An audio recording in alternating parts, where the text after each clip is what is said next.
Unfortunately, the vast majority of people who try to lose weight fail to do so.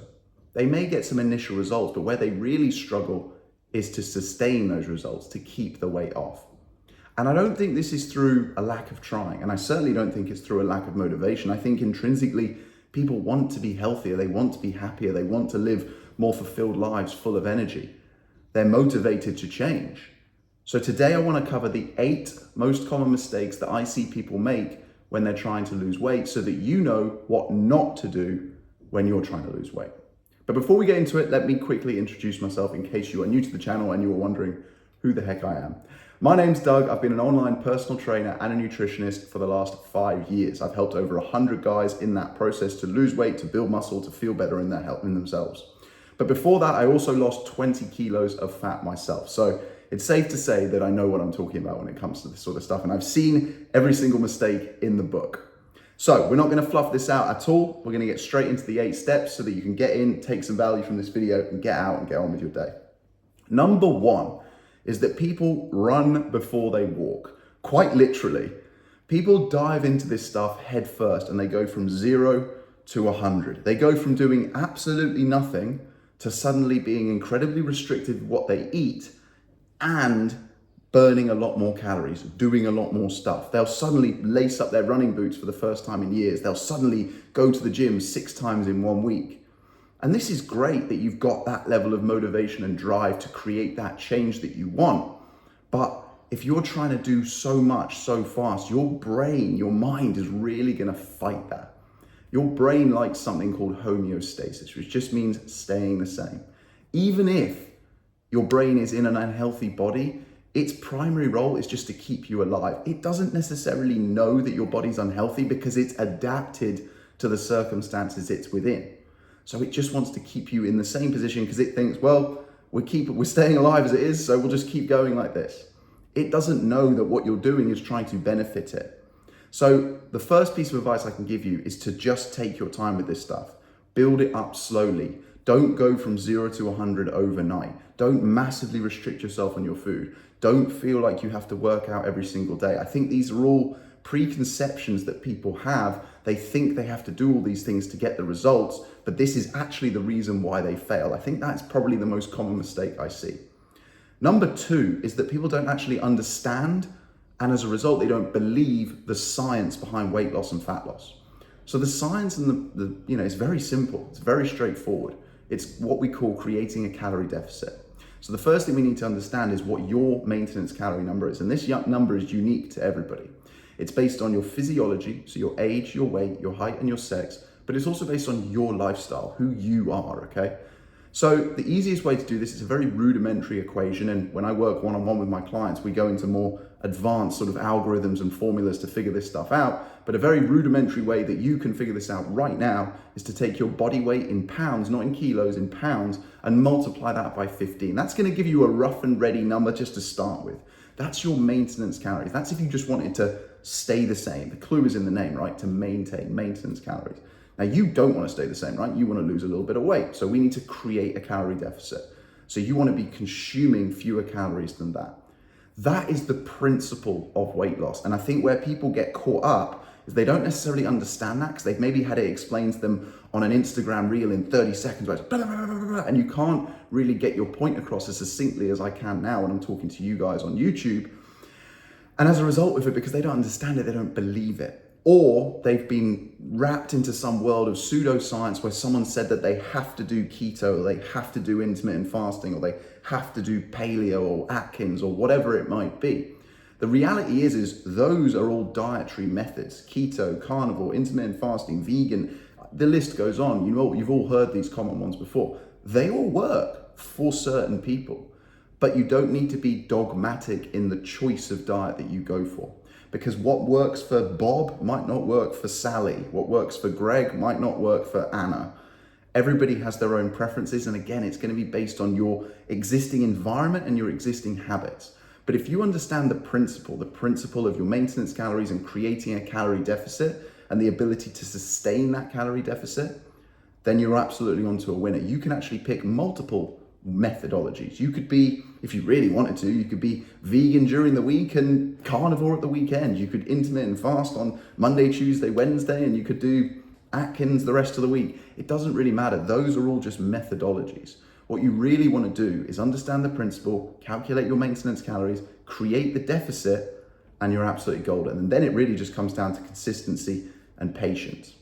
So I've obviously done other videos around that stuff. If you want more detail, you can go to my channel and check those out. So that's number 2. Number 3 is that people do not measure, track, and as a result, improve their data. So there's so much data that we're able to gather on our bodies, on our environment, on our habits these days. And the people who measure this stuff have the ability to improve them.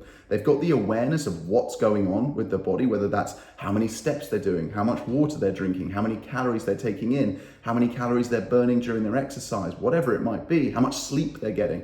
And then they're able to look at that and say, cause and effect. Oh, okay, I only slept 5 hours. This is why I feel hungrier and feel a bit more grouchy today. Oh, I only ate 1,800 calories today. This is why I don't have that much energy today.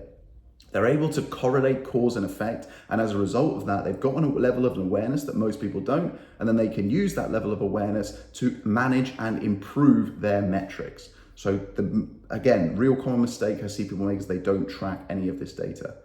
Number 4, I kind of covered it when I talked about number 2, is people just aren't patient enough. They always want the quickest fix. If you've created a calorie deficit and you're starting to see some results, the biggest challenge you have now is the mental battle. It's the patience, it's just the consistency, it's keeping going. It's not sort of bowing to the latest fad diet or the nice shiny trinket object that comes up over here and over there. It's just being like, nope, this is working. It might not be working as fast as I hoped it would, but it's working. So try to think a bit more strategically, think further into the future, think in 6 months, 1 year, because imagine it took you 6 months to reach your goal weight or to get a six-pack shredded or to build a big muscly body, whatever your goal might be. 6 months out of your whole life is really not that long to commit to it. And it's so much harder to get in shape than it is to stay in shape. Because again, this loops back to the point I made in point number 1 around homeostasis. Once your brain has adapted to your new body, when you start feeding it garbage or you stop working out or do all this, unhealthy habits, it's going to be like, whoa, what are you doing? I don't like this. We like to be healthy now. So again, your brain will keep you in that homeostasis. And that's why it's so much harder to do this the first time than it is the second, the third, the fourth. So that's number 4. Number 5 is that people overcomplicate this stuff. They think they have to do everything. This kind of ties into number 2. They think they have to be doing a restrictive diet and only eating at a certain time. They think they have to do certain types of exercise. They think they have to do a 3-hour morning routine and journaling and gratitude and meditation and ice baths. And they have to do cardio at certain times and eat protein at certain times. And they can only eat this thing. And just me saying it's exhausting. You really don't have to do all of this stuff, guys. Find the dietary methodology that works for you, whether that's, just being omnivorous and eating in a calorie deficit, whether that's doing intermittent fasting. People see great results from that just because they get into the habit of not eating in the mornings or not eating in the evenings, which actually is one I'd prefer you to do. And there's a video I've done on that, rather than eating late into the night. And they get very dogmatic around this and they think they have to overcomplicate it, and you really, really don't. If you focus on the principles and not the methods, you'll absolutely get there. Ice baths, meditation, gratitude, journaling. I'm not knocking any of these things. They're all great. But if you're already stretched for time, if you're already stressed, if you're already busy, don't feel like you have to add these things in and try to be perfect. Aim for greatness, not for perfection, okay? Number 6 is that people don't eat enough. So they're looking to lose weight, but they go again from, this is kind of looping back to point number 1. They're trying to run before they can walk. They go from eating, they don't know how much they're eating, to now just eating nothing. They're still not tracking their calories, but they've gone from eating, a bit of ice cream and chocolate and a fizzy drink and, crisps, and they're not tracking anything. They're not really even consciously aware of what they're eating. And now they're really meticulously only eating like lettuce twice a day or something like that. And they're just not eating enough. They go below that dreaded 1,500 calories a day, which is kind of like the red line for me. And the red line, that's the red line for like a 50 kilogram, a petite 5'1", 50 kilo woman. You know, the red line for me, if you were a male, would probably be like 1,800 calories, where I just would never advise my clients to go below that, because then you start messing with going below something called your basal metabolic rate, which is just the number of calories that you need to survive. You know, we're talking organ function, we're talking breathing, we're talking sight, we're talking brain function, all this stuff. It's why you see bodybuilders and stuff just before they're jumping on their stage to do their they're posing and stuff like that. It's why if you look in their eyes are so glassy, because they are quite literally dying. And yeah, of course, if you're going and you're not eating enough, you're creating a huge calorie deficit. You are going to lose more fat and you're going to lose it faster. But you're just going to give up, because that strategy is not sustainable enough. Number 7 links back again, is that people tie themselves to one ideology. They think they have to do things in a certain way, and you really, really don't. Again, focus on the principles of this stuff, the strategies, and not the tactics and the methods. You can pick to be a vegan during the week, but you could also eat some meat at the weekend. That's absolutely fine. You can intermittent fast on certain days. You can drink a bit of alcohol if you want. You don't have to do cardio. You don't need to do HIIT exercises. There's no right ideology. There's no right tribe. You don't have to align yourself with one of them. If anything, you should probably try and align yourself with a few. And last but not least, number 8 is that people obsess over the scales. They jump on the scales once a week or once a day, and they weigh themselves. And if they don't see the results coming off in a linear fashion every single day or every single week, they feel like they're failing. The fact of the matter is that your weight, your body weight, is very different to the body fat. Your body weight is largely dictated by your hydration levels. And also, it's also dictated by your cortisol levels, how stressed out you are. You can also find that it's manipulated by when you last ate, what you last ate, when you last went to the toilet, both number 1 and number 2. Because ultimately, it's just the mass of your body. Your weight is your gravitational pull to planet Earth, and that is it. If you weighed 0, you would float off into the atmosphere, right? You'd be blown away by the wind. That is what your weight is. Now, of course, over a period of time, 1 month, 2 months, 3 months, if you're looking to lose weight, we want to see that weight come down on the scales.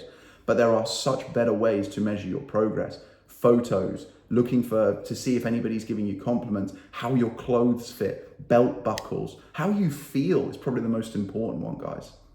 So listen, those are the 8 most common mistakes that I see people make. I'm just going to quickly run through them again. They run before they can walk. They don't understand or believe the science. They don't track any of their data. They're not patient enough. They overcomplicate everything. They're not eating enough. They tie themselves to an ideology, and they obsess over the scales.